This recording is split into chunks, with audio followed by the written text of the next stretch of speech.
Bienvenue sur Africa 24 pour cette nouvelle édition du QG News. Voici les titres. L'Est de la République démocratique du Congo, toujours secoué par les exactions des groupes rebelles. Une situation qui suscite des interrogations quant à l'efficacité de l'accord cadre d'Addis Abeba. Le président équato-guinéen Teodoro Obiang Basogo a été reçu à Conakry par son homologue guinéen Alpha Condé pour une visite de 48 heures à l'ordre du jour, notamment la coopération entre les deux États. En cette période de Ramadan qui vient de débuter, les Libyens peinent à faire leurs courses. Les commerçants profitent en effet de cette période sacrée pour augmenter les prix des produits alimentaires. Mais tout d'abord, avant de développer ces titres, alors que l'accord de paix pour le Nord Mali doit être signé ce samedi par les groupes armés, les autorités maliennes ont levé les mandats d'arrêt visant différents chefs rebelles, une manière pour le pouvoir central de montrer sa bonne volonté et de mettre toutes les chances de son côté pour parvenir enfin à un texte paraphé par toutes les parties prenantes à ce conflit. En République démocratique du Congo, 12 000 déplacés provenant du territoire de Fizi dans la province du Sud Kivu vivent en situation d'extrême précarité. Ils fuient les exactions des groupes armés, l'Est du pays étant toujours en proie aux violences des mouvements rebelles. Une situation qui relance la question de l'efficacité de l'accord cadre d'Addis Abeba. Jacques Amboka.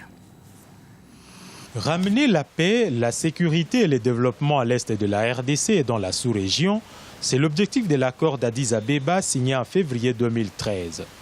2 ans après, les FDLR, Forces démocratiques pour la libération du Rwanda, les Mai Mai et autres mouvements armés sont encore actifs dans ces zones. Le 13 juin, une attaque des ADF, Forces démocratiques alliées, contre les positions des FARDC à Beni a causé la mort de 8 personnes, dont 6 civils. Eh bien, lorsque vous prenez la province du Nord Kivu, il y a l'activisme toujours croissant des ADF Nalu dans la zone de Beni avec plusieurs morts. C'est quasiment 2-3 fois la semaine qu'on enregistre des morts. Alors, dans les territoires de Walikale, par exemple, au sud de la province du Nord Kivu, il y a des groupes Maïmaï qui occupent des espaces et où on ne trouve pas la présence de l'armée congolaise et de l'autorité de l'État. Il y a donc des zones de non-droit. Pour certains des observateurs, l'application de l'accord cadre d'Addis Abeba ne bénéficie pas de la même implication de la part des pays signataires. Donc je n'ai même pas sur le même pied d'égalité en termes d'exécution, de mise en œuvre du contenu de l'accord cadre. Ce que la RDC doit faire par rapport à ce que les autres devraient faire.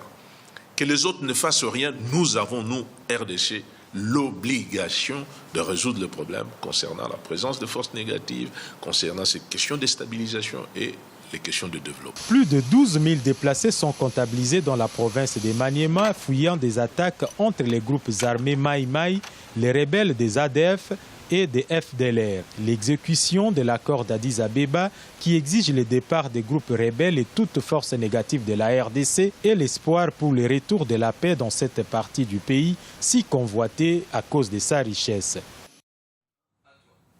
Boko Haram sévit de nouveau après l'attaque au Tchad. C'est le Niger qui a été visé, plus précisément les 2 villages de Lamana et de Ngouma, des villages isolés situés dans des zones non sécurisées par les militaires. Le bilan de ces attaques est particulièrement lourd, 38 victimes, plusieurs blessés. Les 2 villages ont été quant à eux presque entièrement détruits par le feu.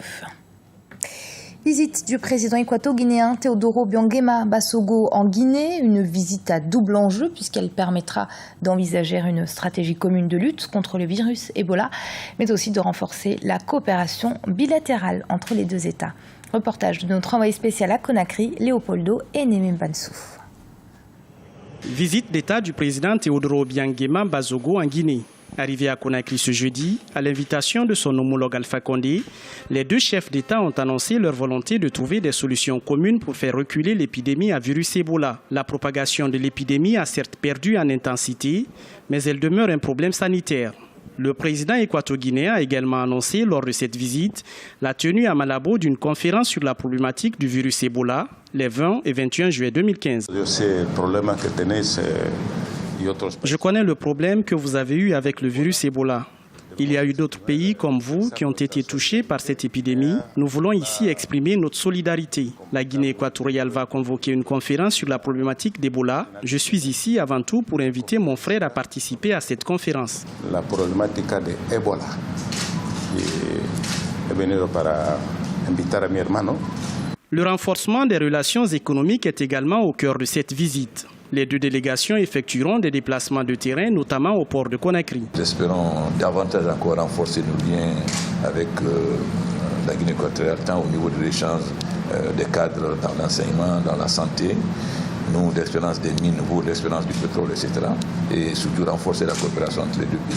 Ce qui a montré aussi sa force parce qu'en très peu de temps, vous avez fait organiser la Coupe d'Afrique alors qu'il faut plusieurs années.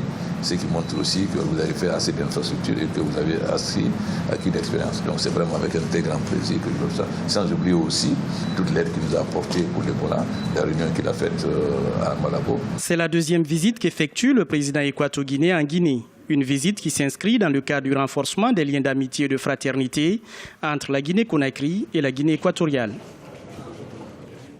Début du Ramadan pour les musulmans du monde entier, un mois de jeûne, de convivialité et de partage. Et pourtant, les commerçants sont peu scrupuleux pendant cette période et n'hésitent pas à augmenter les prix des produits alimentaires les plus convoités. C'est le cas en Libye, par exemple, où entre la crise économique et la hausse des prix, de nombreux Libyens peinent à remplir leur panier. Mohamed Lamine Solano. Les habitants de Tripoli font leurs provisions pour le Ramadan. Mais pour beaucoup, les prix des marchandises augmentent alors qu'en revanche, les salaires restent bas. Pendant ce temps, l'État d'Afrique du Nord se rapproche de l'effondrement économique alors que la monnaie chute. À l'annonce du Ramadan, Adi, un résident de Tripoli, a constaté une augmentation des prix sur les marchés. En ce qui concerne les prix cette année, nous n'avons pas de salaire. Les gens vivent dans des circonstances difficiles. Vous vous attendez à recevoir un certain montant, tous les prix ont augmenté. À Tripoli, les consommateurs arrivent dans les supermarchés pour faire leurs provisions pour le mois sacré musulman du Ramadan, qui a commencé ce jeudi 18 juin dans plusieurs pays. Avec la chute de sa monnaie, de nombreux Libyens ont du mal à s'offrir ces friandises du Ramadan, comme il est de coutume. Je vois que les prix sont très élevés. Il n'y a pas de coordination en termes de prix entre les différents magasins. Chaque magasin vend au prix qu'il veut et les prix sont vraiment très élevés. C'est inimaginable. Le citoyen ordinaire a du mal à s'offrir ce dont il a besoin. Nous n'avons pas d'argent. Les fonctionnaires libyens aussi affirment qu'ils n'ont pas été payés depuis au moins 2 mois et accusent la Banque centrale de ne pas fournir de liquidités aux prêteurs locaux pour émettre les chèques de paye. Beaucoup se sont plaints de n'avoir pas reçu leur salaire. L'économie est frappée de deux côtés. D'un côté, le dinar qui, depuis janvier, a perdu 35% de sa valeur par rapport au dollar. De l'autre, il y a la production pétrolière qui a chuté à 400 000 barils par jour, soit un quart de ce qui était le cas avant un soulèvement à l'origine du renversement de Muammar Kadhafi en 2011. Et ce journal a été préparé par l'ensemble de la rédaction. Merci de l'avoir suivi. Restez sur Africa 24. Dans un instant, une nouvelle édition de l'information.